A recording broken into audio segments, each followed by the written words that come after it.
यांच्या माध्यमातून देवेंद्र फडणवीस साहेब, शिंदे साहेब, सुनेत्राताई पवार यांच्या मार्गदर्शनाखाली आणि खास करून आमचे सर्वांचे सहकारी मित्र ज्यांनी या जिल्ह्यामध्ये फार असं कष्ट घेतलं असे आमचे सर्वांचेच एक बंधू जयभाऊ गोरे यांच्या सहकार्यातून आणि संपूर्ण या ठिकाणी या जिल्ह्यातील नेते मंडळी, आमदार, माजी आमदार, त्या आघाड्यांचे नेते, सर्व नगरसेवक बंधू भगिनी, जिल्हा परिषदचे सर्व बंधू भगिनी, सभापती बंधू भगिनी, महापालिकेचे सर्व नगरसेवक बंधू भगिनी आणि सर्वच मतदार बंधू भगिनी आणि संपूर्ण या जिल्ह्यातील जनतेची एक भावना होती की माझ्यासारखा एक कार्यकर्ता या ठिकाणी आमदार म्हणून विधान परिषदेमध्ये जावा, कारण विधानसभेला प्रचंड काम केलं असताना सुद्धा काही दुर्घटना त्या ठिकाणी घडली होती आणि त्यानंतर बाजार समिती, नगरपालिका, जिल्हा परिषद, पंचायत समिती या सर्व सत्ता आल्या आणि सर्वांची भावना होती की काम करणारा कार्यकर्ता विधान परिषदेमध्ये असावा, विधान भवनामध्ये असावी भावना होती आणि सगळ्यांच्या आशीर्वादानं ती आज पूर्ण होताना दिसते. जवळपास 483 मतं मिळत आहेत. खरं विधानसभेला जी कसर आहे ती सगळी भरून निघाली, सगळी भरून काढली. बाजार समितीला सुद्धा 18 पैकी 18, नगरपालिकेला 46 मताचं मताधिक्य, पंचायत समिती, जिल्हा परिषदला सुद्धा 6 पैकी 6, 12 पैकी 12, 57,000चं मताधिक्य त्या ठिकाणी माझ्या मतदारसंघामध्ये सुद्धा मिळालेलं आहे आणि आज जिल्ह्यामधून सुद्धा एवढं मोठं मताधिक्य मला देऊन या ठिकाणी माझ्यावरती जो विश्वास सर्व मतदार बंधू भगिनींनी टाकलेला आहे. संपूर्ण जिल्ह्याची भावना होती की राजाभाऊ राऊत सारखा कार्यकर्ता आमदार व्हावा. नक्कीच सगळ्यांच्या आशीर्वाद झाला आणि मोहिते पाटील असं म्हणाले होते की अदृश्य शक्ती आमच्या पाठीशी आहे आणि 16पेक्षा अधिक मतांनी आमचा विजय होणार आहे. मतांनी काय आता आपण सर्वांनी पाहिलं, आम्ही सुरुवातीपासूनच आदरणीय आमचे मित्र जयाभाऊ असतील, मी असेल, आमचे रामभाऊ, सगळेजण आम्ही सांगत होतो की तसा काही विषय नाही, कारण सगळ्यांबरोबरचे चांगले संबंध, सगळ्यांबरोबर आम्ही चांगल्या पद्धतीने वागत होतो. त्यांच्या बाबतीत ही आज रामभाऊ जरी माझे या ठिकाणी सहकारी आहेत, त्यांच्यासमोर सुद्धा सांगतो की आदरणीय देवेंद्र फडणवीस साहेबांनी मला सूचना त्यावेळेस केलेल्या होत्या की राजाभाऊ, कुठल्याही पक्षाचा कार्यकर्ता असेल, नेता असेल, त्याच्याबरोबर तुम्ही सलोख्याचे संबंध ठेवा.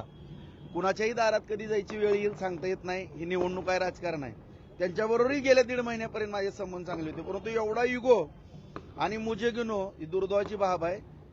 एवढं दहशतीचं राजकारण किंवा एवढा युगो आम्ही पाहिलं त्यांच्या आदल्या दिवशी. आता सगळ्यांची इच्छा होती की माझ्यासारख्या कार्यकर्त्याला बिनविरोध करायची भावना होती, परंतु एक सर्वसामान्य कार्यकर्त्याला बळीचा बाकरा करण्याचा प्रयत्न केला.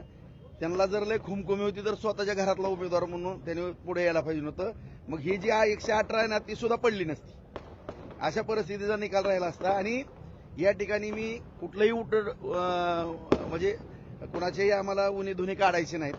या ठिकाणी जर आमचे काढायला लागले तर मग आम्ही आमच्या पद्धतीने खंबीर आहोत. दुसरा मुद्दा एवढाच आहे की या ठिकाणी आदरणीय फडणवीस साहेबांच्या, शिंदे साहेबांच्या, सुनेत्राताईंच्या मार्गदर्शनाखाली जयाभाऊंच्या सहकार्याने या संपूर्ण जिल्ह्याचा अत्यंत चांगल्या पद्धतीने विकास करण्याच्या दृष्टिकोनातून आम्ही काम या ठिकाणी प्रामाणिकपणे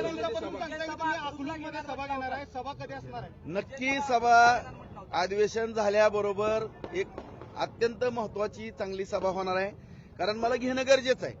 त्यांनी ही निवडणूक विधान परिषदेची होती, नेली डीसीसी बँकेवरती. आता डीसीसी बँकेत सुद्धा आम्ही निवडणूक लावतोय आणि ते सुद्धा डीसीसी बँकेवरती अत्यंत चांगले उमेदवार काढून डीसीसी बँक सुद्धा आम्ही या ठिकाणी भारतीय जनता पार्टी महायुतीच्या माध्यमातून त्याच्यावरती सुद्धा वर्चस्व प्रस्थापित करू. कारण आपण पाहिलं की गेली 16-17 वर्ष झालं डीसीसी बँकेचा लढा आहे. माझा कुठलाही त्यामध्ये स्वार्थ ना, आपण सर्वांनी पाहिलं असेल. मी 1 लाख रुपयाचं कर्ज सोसायटीसाठी घेतो आणि तेच भरतो, नवं जुनं करतो. कर्ज तर सगळ्याला लागतंय, मला पण नॅशनल बँकेचं कर्ज आहे. ह्यांना कर्ज घ्यायला आम्ही अडवलं नाही. सहकार चळवळ जुन्या जाणत्या माणसांनी भरपूर काम केलेलं आहे, चांगली बँक चालवली होती. परंतु दुर्दैवानं ही मोठी टोळी त्या ठिकाणी घुसली आणि खास करून ही ज्या आम्हाला बोलतात ती, तुम्ही पाहिलं असेल आता व्हॉट्सअप, फेसबुकवरती सुद्धा, की ह्यांनी कशा पद्धतीने बँकेचा दुरुपयोग केला, काय केला आपल्या सगळ्याला माहिती आहे. आणि माझ्यावरती आरोप, मी काय केलं, शेतकऱ्याची बँक वाचवली, 2600 रुपयाच्या ठेवी झालेल्या होत्या, त्या 6,500 कोटीपर्यंत नेले. हा काय गुन्हा आहे का? आज आपण दुसऱ्या बँकेत जर नॅशनल बँकेत गेलो तर शेतकऱ्याला कर्ज मिळत नाही. आज आपल्या कुटुंबातली बँक असल्यासारखं आपण जिल्हा मध्यवर्ती बँकेकडे पाहतो. अत्यंत उत्कृष्ट अशी बँक करण्याचाही आम्ही प्रयत्न करू. त्याचबरोबर दूध संघ, जिल्हा दूध संघ जो बंद पडलेला आहे, हीच मंडळी होती तिथं.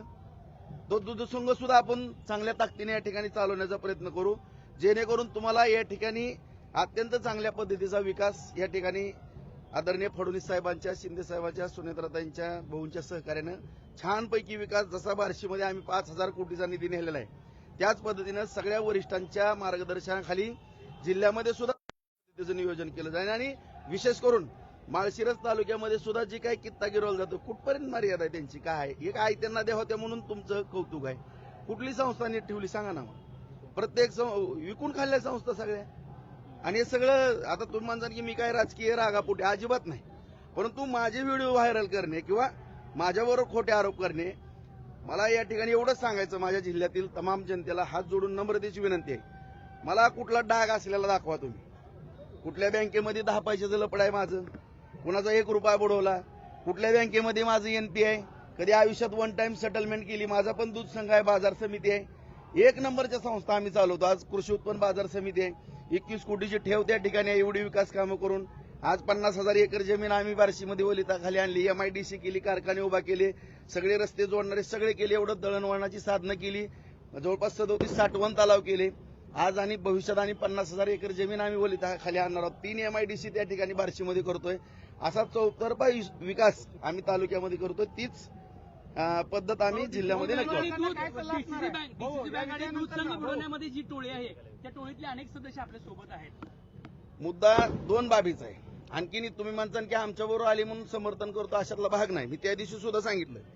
उदाहरणार्थ आता राजन मालक त्यांनी कधी कर्ज घेतलं 30-40 कोटीची लगी भरलेलं आहे. आता ह्यांना काय आपण दोष देणार आहेत का? एकदम क्लिअर मध्ये अकाउंट आहे. आता बबनदादा शिंदेचा अकाउंट आहे, एकदम क्लिअर मध्ये आहे. संजय शिंदेनी, संजय मामाने पैसे भरलेत, दिलीप मालकांनी, जेवढे आमच्या बरोबर जयवंत भाऊनी कर्जच घेतलेलं नाही त्या ठिकाणी. परिचारक मालकांचा कर्जाचा विषयच येत नाही. फक्त कर्ज 2 ठिकाणी अडकलं, एक माळशिरस आणि दुसरं बार्शीमध्ये. आता 550-600 कोटी रुपये अकलूजला अडकल्यात त्या परिवाराकडे, आणि आमच्या इथले एक अडकल्यात 300-350 कोटी. अडकले कुठं मला सांगा ना.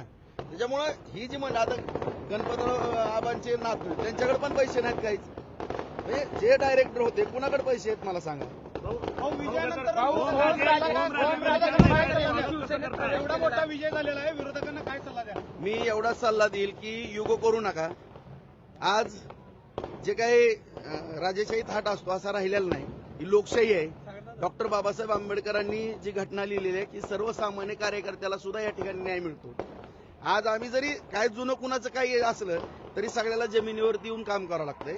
असं मी मंगल्यावरती बसन, मी कुठं तर हुकूम सोडल आणि माझ्या दारात सगळ्यांनी यावं, आज त्यांची भावना होती. मी सुद्धा येऊन त्यांच्यासमोर हात जोडावे, बिनविरोध करायचं. तर म्हणले आम्हाला भेटला का, आम्हाला भेटल्यावर आम्ही बिनविरोध करू. अरे तुम्ही कोण लागून गेले तुम्हाला भेटायला?